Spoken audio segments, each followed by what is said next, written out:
I know. Well, okay, you started Berlin over 30 years ago now.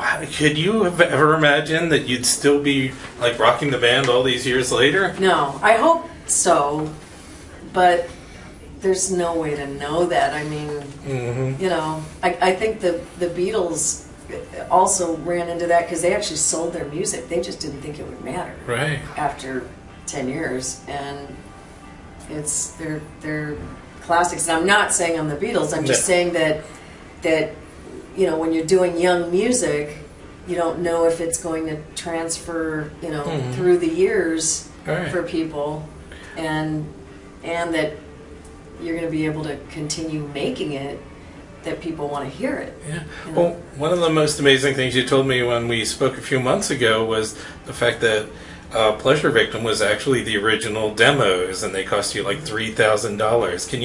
Could you ever imagine that, like, these 7 songs that you made for that little amount would become such a sort of a new wave touchstone?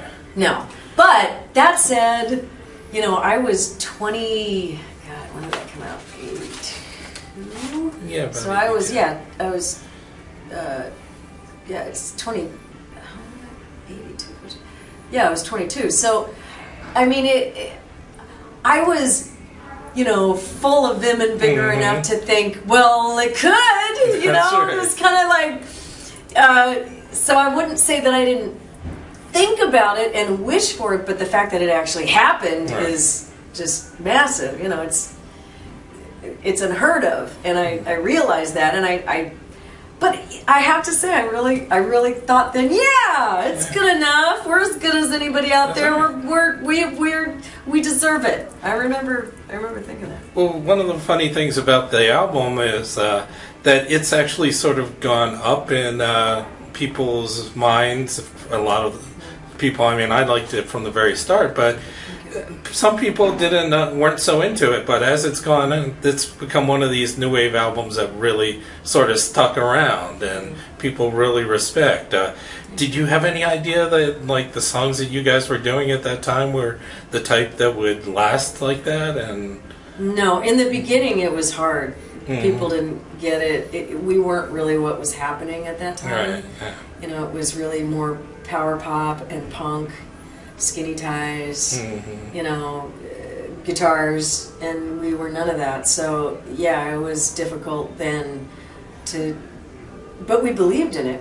I loved it, and so did John, and we thought that there could be this kind of music going on as strong as everything else in America. Now, is it funny nowadays when you listen to EDM to hear like little bits of your type of sound that are still being used by all these new artists? I love it because it's like a re-inspiration. It's like a I guess it's like a cycle, because I can see that we influenced a lot of what EDM is doing now, and now EDM is influencing me. That's really inspiring me, because it's really passionate, sexy, hot, using a lot of elements that Berlin has used, but also throwing in a lot of stuff that I've never heard before. Yeah. And that's cool. Well, I really love the new album Animal, and like you said, it's got the traditional Berlin feel, but it also has a real up-to-date EDM type of feel.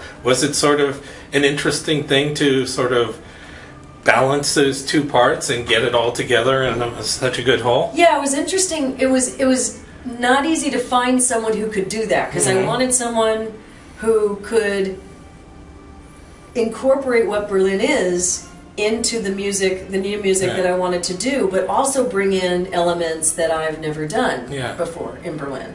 So finding that wasn't easy. John King was the first one with Break the Chains. He's from the Dust Brothers, and he and I just clicked right away. He's got that edge to him, and he comes from my era, so he knows the music. And then when I met Derek Canavo, and he's a kid, you know, in my view, he's 26, 27, but he comes from a love of the music that I have done, and then also he's bringing in just all these elements that really turn me on. Right. Well, one great song that I really loved was "Nice to Meet You," which you I thought it was interesting because you really sort of opened up a little bit of yourself in that song, which you're not always known for doing so much. Was it interesting as a writer to be able to talk about the feelings and the way that you reacted to these type of things? Yeah, I mean, it's been the last couple of years. I've realized that I've been afraid of people my whole life, and I didn't really know that. I didn't admit it to myself. So when I realized that's why when I go to parties, I'm just paralyzed and I don't know what to do, and I feel like scared. Realizing that, and then being able to be with that has made me better. And so then writing the song was another part of going through that fear and naming it and going through it. Yeah. Well, I'm not perfect yet. No, no one is, but that's okay. Yeah, but I'm better. Well, it's interesting because like in the early years, you were sort of thought of as sort of a very in control woman, like with songs like "Now It's My Turn" and "No More Words" and things like "Sex." You knew what you were doing, and you weren't going to let things get in your way. Was that, as a woman leading a band back then, that wasn't all that common? Was that sort of an interesting experience to be able to lead a band and sort of get those kind of songs out there? I'm not sure what the question is there. Oh, I'm sorry. I'm sorry. Well, no. It seemed like a lot of different questions. Which? Yeah. Well, I was just saying. One more time. Well, was it?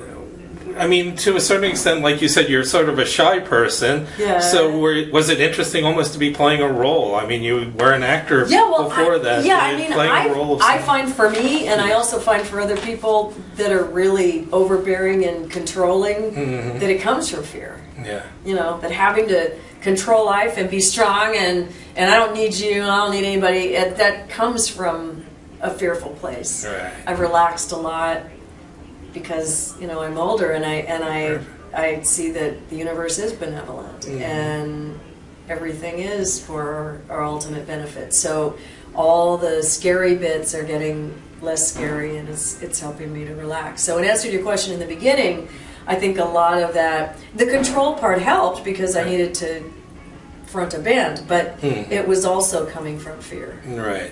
Now, probably your biggest hit was Take My Breath Away, which is a great song, but it's not exactly the type of music that you guys were known for. When you got that song from Giorgio Moroder, did you know right away that that was going to be like a huge hit? No, I knew I loved it, and I knew that it would get a big push, but there's no way to really know if something's going to hit or not. I mean, I knew he wrote the song, and we were working with him on No More Words. He was producing that at that time, and Paramount came in and said, we're doing this movie with Tom Cruise. They gave him the job of putting the album together, putting all the songs together, getting other artists in, other producers, other writers. So he oversaw the whole soundtrack and then also wrote songs for it. Right. And one of them was Take My Breath Away, and I loved it. And the label just was like, oh my God, you know, this is amazing. And John, my partner, hated it because, like you, he thought, well, but this isn't Berlin. Right. But to me, I love Giorgio Moroder. Right. I love his music, and so did John. Yeah. You know, that's why we begged him to work with us. So for me, it was like, you know. And No More Words was Giorgio Moroder too, wasn't it? No, oh, No More Words we wrote, but he produced it. He produced it. Because he was known also to be a producer of other people's music too. Okay. So, you know, we were like, I mean, I was like, you know, he could have farted and I would have sung to it. I was in love with Giorgio's talent. Yeah. You know, so I wanted to do it, and it was difficult in the band because we had such a diverse opinion about doing outside music. Now, when we talked last, you told me this great story about you looking back and remembering yourself as a little girl working at a record store and listening to all the albums and stuff like that. Now, looking back at it, how cool is it that you were like, has your life become? There's my guitar player. Why don't you come on in? Come on, girl. Well, you can't. So come on, join us. At least say hello. Hi. This is Jay. Hello. Hi, Nice Jay. to meet This is you. Pop Entertainment. Hi. And Hi. Hello. he just went and got a bite. This is Terry's dinner. And it's my dinner. No, they Thank have you good so food much. here. You'll like it. It is raining cats and dogs outside. Can you even believe it? Yeah. The last time we were here, it got canceled Mhm. because it got rained I out. was supposed to be at that show. So Yeah. And here we are It again. might happen tonight. And it might happen tonight. We might, I think it- get flooded out. I think it will. I don't think it will lose the electric anymore. At least I hope not. I would laugh Yeah. really hard if that happened. Would Yes. that be hilarious? I would just laugh. Mm-hmm. Well, Carlton's we've been playing together since 2003. Oh, that's great. Yeah. Maybe four. 4? 10 years. Yeah. 10 years. So, how well did you know Berlin's music before you started working with Terry? That's a good question. How did I know her, or did I know her? Yeah. How well did you know the music? I knew the hits. I knew Metro. I knew Tom Ritter, Mm-hmm. obviously. I knew more words. You know, Okay. just because I was like an MTV kid growing up. and Sure. That stuff was always on. Sure. Terrific. Well, listen, I don't want to hold up your dinner anymore, so I'll let you go. But thank you so much for Thank you so talking with me much, again, Jay. Terry.